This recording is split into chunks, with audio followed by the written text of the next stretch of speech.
우리 지역의 정신적인 지주 중에 한 분이신 우리 하서 선생님을 기념하는 우리 가을 행사에 제가 총괄을 맡게 돼서 대단히 영광으로 생각합니다. 또 장성하면은 어떻게 보면은 제가 도백이 돼가지고 처음으로 방문한 데가 장성이었습니다. 그런데 우리 노광 선생님께서 여러 사람들하고 만나는데 저한테 지사님이 장성에 나노 산업을 좀 해주시려고 해요. 그래서 제가 깜짝 놀랐어요. 나노 산업이라는 것은 대한민국 사람이 지금도 많은 사람이 모릅니다만은 그때에 저는 김대중 대통령을 모시면서 대한민국은 앞으로 미래를 위해서 5가지 기술 산업을 일으켜야 된다. 그러면서 김대중 대통령께서 꼽으신 4번째 기술 산업이 나노 산업입니다. 지금 이제 다 우리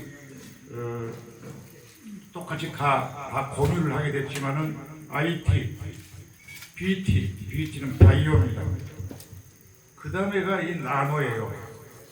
그 다음에 CT라고 문화, 그 다음에 우주산업. 이런데 이 어르신께서 나노 산업을 말씀하신단 말이죠. 제가 보니까는 이분은 딱 유학자인데 과거 우리의 유산을 이어받으시면서 노력하신 분인데 갑자기 나노 말씀을 하셔서 제가 그때 충격을 받았던, 우리 호남이 역사를 개척하면서 정말 주인 정신으로 나라를 발전시키고 우리 국민들이 잘 살게 하도록 힘을 썼던 그 정신을 이어갖고 계시는구나. 제가 이런 생각을 하면서 깜짝 놀랐어요. 그 결과는 장성에 제가 나노 바이오 연구원을 만들어가지고 그 산단을 만들었습니다.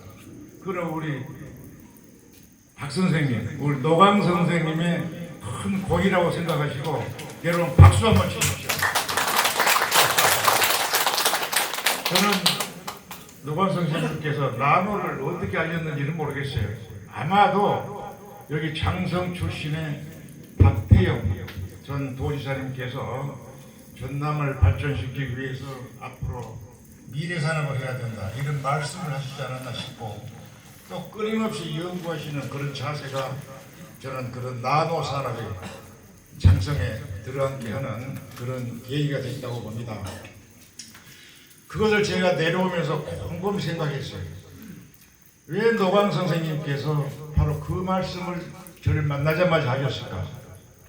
저는 이분께서 다른 여러 가지 유교 그런 전통과 교훈을 우리한테 가르치지만은 장성의 미래를 생각하시는 겁니다.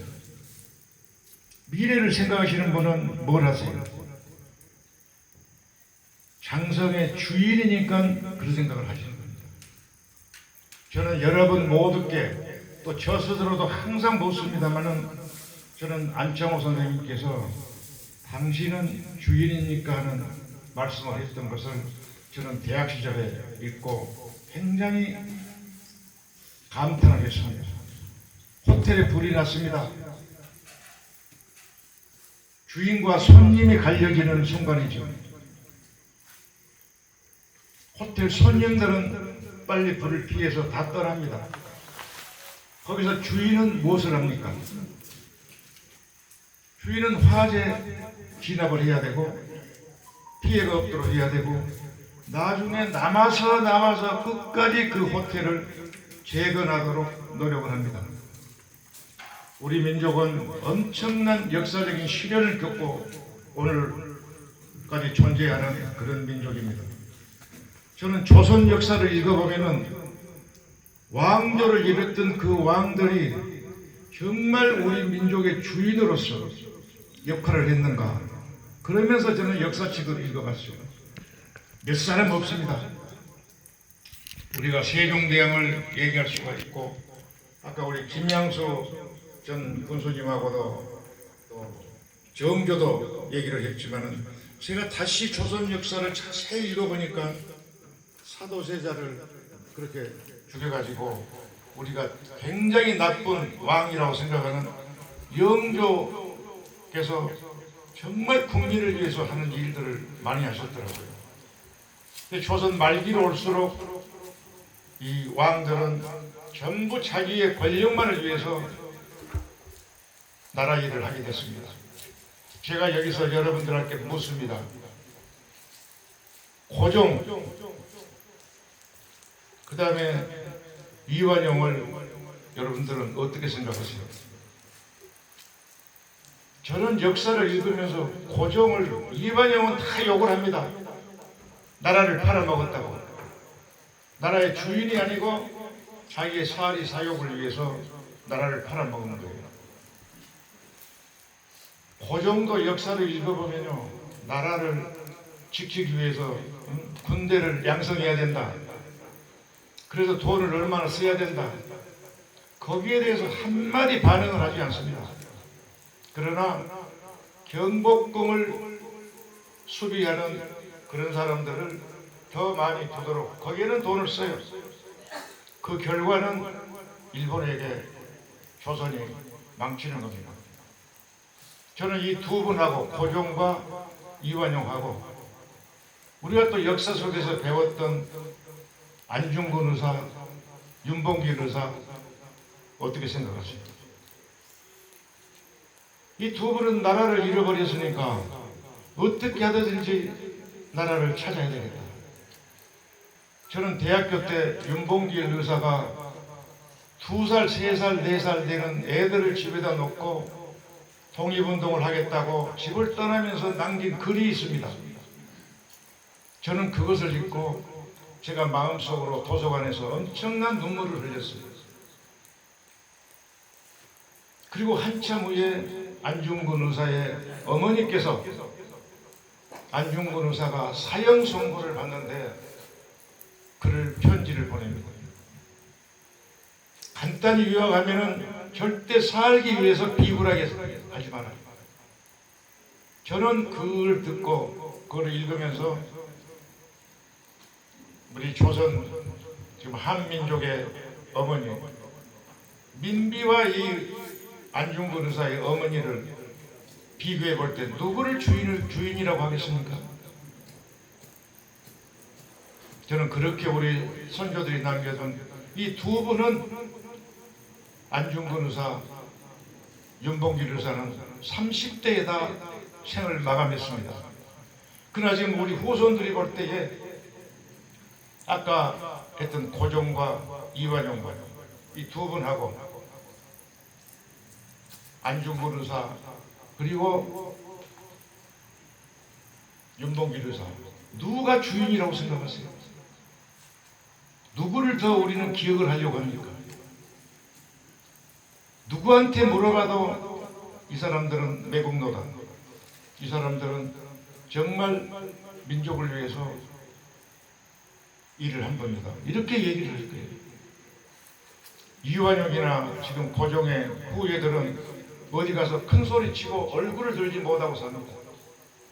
그러나 두 분, 안중근 의사와 윤봉길 의사의 가족들은 지금도 국가가 떠받들어서 그 생계를 유지하려고 노력을 합니다. 저는 이 말씀을 길게 드리는 것은 정말 지금 우리나라에, 그리고 전라남도에, 그리고 장성에, 혹은 우리 면에 정말 주인들이 많아야 되겠다. 주인이 없으면은 다 뭐랍니까? 오늘의 조그마한 이익을 취하게 되어 있습니다. 저는 얼마 전에 인천 김성수 선생님에 대해서 제가 다시 봐야 된다고 얘기를 한 적이 있습니다. 그분은, 인천 선생님 김성수 선생님은 바로 선조가 여기 장성 출신입니다.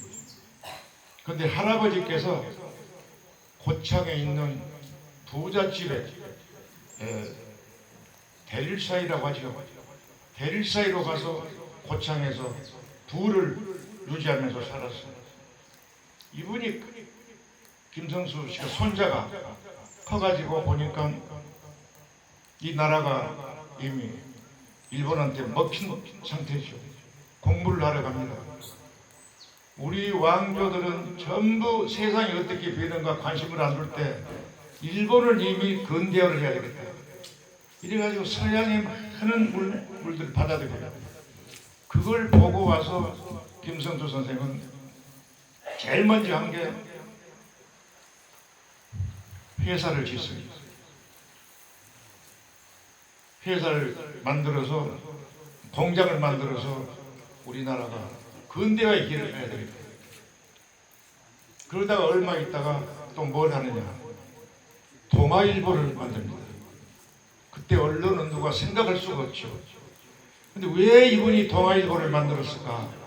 저도 언론인 출신으로서 그때 그 과정을 쭉 조사를 해보니까 제가 이건 다른 언론사에 근무를 하면서 제가 그걸 알게 됐어요. 동아일보를 창간하면서 사실 동아일보는 이것을 염두에 두고 앞으로 언론을 생활을 할 것이다. 그런데 제일 먼저 주장하는 그 강조하는 그런 개념이 뭐냐면은 민족주의입니다. 그래서 사시의 1번이 민족주의예요. 지금도 혹시 동아일보의 사실을 한번 찾아보세요. 민족주의. 그 당시에 우리 민족은 일본으로부터 식민지가 돼가지고 민족을 얘기하면 다 반역자가 돼 있어요. 다 잡혀가요. 그럴 때 민족주의를 내거는 거예요. 저도 깜짝 놀랐어요. 두 번째는 민주주의입니다. 민주주의를 왜 내걸겠습니까? 왕조를 오래 하는 동안에 저는 망하는 길밖에 가지 못했다. 민주주의는 주권 재민이라고 국민이 주인이다. 국민이 주인이니까 민이 주입니다. 민주주의는 다른 뜻이 아니에요. 민이 주라는 겁니다. 국민이 주인이다. 이것을 실현하세요. 왕조를 복원하는 것이 아니고 이제 민주국가를 만들어야 됩니다. 그 다음에 세 번째가 문화주의입니다.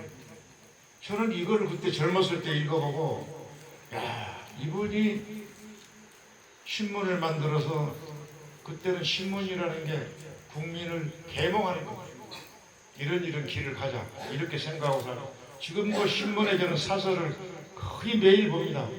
세상에 무엇이 잘못됐고 무엇이 옳은 길인가를 보려면 사설을 봐야 돼요. 그런데 그때에 바로 그런 것을 그런 언론을 창간을 하면서 이분이 첫째는 민족주의, 둘째는 민주주의, 세 번째는 문화주의를 제창하셨다. 이거는 대단한 민족에 대한 애정과 해안이 없으면 불가능한 개념들을 만드십니다. 지금도 우리는 그것을 얘기하고 있습니다. 제가 너무 길어지는 것 같지만 잠깐 하나 붙입니다. 장성의 주인이 되셔야 되고 전라남도의 주인이 되셔야 되고 대한민국의 주인이 되셔야 되는데 놀랍게도 지금 농어촌은 거의 인구가 소멸돼가지고 저는 이것 때문에 지금 정부에도 과거 정부에도 이러이러한 걸 좀 해야 나라가 균형적으로 발전을 한다 이런 얘기를 많이 합니다. 그런데 여러분들 제 얘기를 듣고 너무 놀라지는 마십시오. 지금 여러분들을 대변하는 군의원, 도의원, 군수, 도지사 다 대한민국 사람들이죠. 그리고 앞으로도 그렇게 될 거라고 생각하십니까? 저는 100년, 200년, 300년 후를 생각하면은 여러분들의 대표하는 군의원들은 대한민국의 혈통이 아닐 가능성이 많습니다. 밖에서 노동을 하기 위해서 들어와서 사는 분들이 정착해서 장석을 다 지배하는 겁니다. 얼마 있다 가면은 또 도의원, 또 한 100년 지나면은 군수, 도지사가 우리 한민족에서 나오지 않습니다. 베트남의 혈통을 받을 수도 있고 다른 미얀마 뭐 이런 지금 못 사는 나라들, 그런 분들이 자손들이 피를 이어받은 분들이 여러분들을 대표하요. 그때는 여러분이라 해봐야 다 이미 우리 한민족이 아닙니다. 그러면 수도권을 제외하고는 거기가 다 그런 세상을 맞습니다. 그런데 저는 여기서 이걸 생각하다가 왜 인구가 소멸되어 가는 지역에 사람이 살게 하는 정책을 하지 않느냐. 저도 지금 제 처가 좀 아파가지고 수도권에 가서 치료를 받고, 제가 당분간 지금 거기 있습니다만, 제가 보니까 수도권은 엄청난 돈을 쏟아부어요. 나이 먹은 사람들 다 전철 공짜로, 젊은 애들 또 버스, 아니 나이 먹은 사람이나 젊은 사람이나 버스를 타면은 처음부터 할인해줘요. 그 다음에 요즘 제가 엊그제 보는 뉴스 중에 하나가 나는 그런 걸 오려놉니다. 경로당에 주 5일 동안 점심을 서울시가 제공하겠다고 발표를 했어요. 그런데 그 결과는 어떻게 되느냐. 그런 혜택을 보는 사람들이 서울을 떠나려고 하겠습니까? 수도권을 떠나려고 하겠습니까? 다른 많은 선진국들이 지역과 수도권이 같이 발전하는 것은 사람이 은퇴를 하면은 다 자기 고향으로 오더라고요. 우리나라는 수도권이 돈이 많으니까 그렇게 혜택을 주는 것 때문에 은퇴자들이 돌아가려고 하지 않습니다. 그래서 저는 그런 얘기를 여러 가지를 하면서 우선은 지방에 내려가는 기업에, 지방에서 활동하는 기업에 법인세를 좀 깎아줘요. 또 지방부터 농어촌부터 고등학교를 무상교육을 했으면 좋겠다. 그리고 그 학생들이 대학을 갔을 때는 바로 학자금을 미국처럼 그 지역에 있는 대학을 갈 때는 반으로 깎아줘요. 그 장학금을 주잖아요. 이런 얘기를 여러 가지 합니다만은 오늘 그 얘기를 다 할 수는 없고, 어떻든 지금 집권하는 사람이나 정치하는 사람들이 나라의 주인의식이 없어요. 맨날 싸우기만 합니까? 그래서 정말 여러분들이 앞으로 스스로 주인이 돼서 장성이 번영을 하고 또 나라가 발전하는데 항상 내가 주인이다, 내가 여기서 뭐를 한 게 좋으냐, 이런 생각을 갖고 사시기를 바라면서, 또 우리가 선조들이 오늘까지 이어져 오게 한 그런 전통, 하소 선생님의 그런 유산이라든가 이런 걸 잘 기르면서 우리가 주인이라는 생각을 갖고, 손님이냐 주인이냐 내 마음 먹기에 달려 있습니다. 부가 중요하느냐, 돈이 중요하냐, 아니면 명예가 중요하고 내 헌신이 중요하냐. 헌신이 중요한 것은 바로 아까 얘기 드렸던 윤봉길 의사나 그런 두 의사님들, 내 이익만을 추구했던 사람들은 이완용이 같은 사람, 거기서 반드시 구분하셔서 내가 이 땅의 주인이고 내 고장의 주인이다, 이런 생각을 가지고 사시기를 오늘 부탁드리면서, 특히 우리 노광 선생님께 장성이 나노 산업을 하게 되는 계기를 만들어 주신 것에 대해서 제가 감사의 말씀드리면서 제 얘기를 마치겠습니다. 고맙습니다.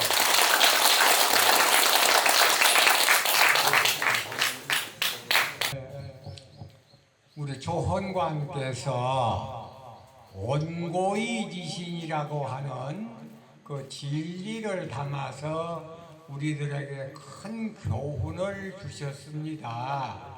아무튼 우리 피람서원에 오신 우리 유림들은 그 정신을 바탕으로 해서 부끄럽지 않는 피람서원의 유림, 장성을 지키는 유림, 대한민국을 또 대표할 수 있는 유림이 되실 것을 가슴에 새기면서 다시 한번 우리 지사님께 감사의 박수 좀 보내주십시오. 감사합니다. 예, 안녕하십니까. 오늘 너무 시간이 많이 지체해서 귀한 분들이 한 분 한 분 소개도 드려야 되는데 소개도 못 드리고 그랬습니다. 널리 양해해 주시기 바랍니다.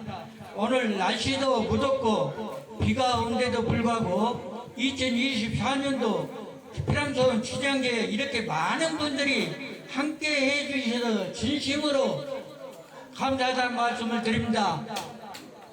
다시 한번 참석하신 모든 분들께 감사하다는 말씀을 드리고 항상 건강과 행복이 함께 하시기를 기원드립니다. 감사합니다.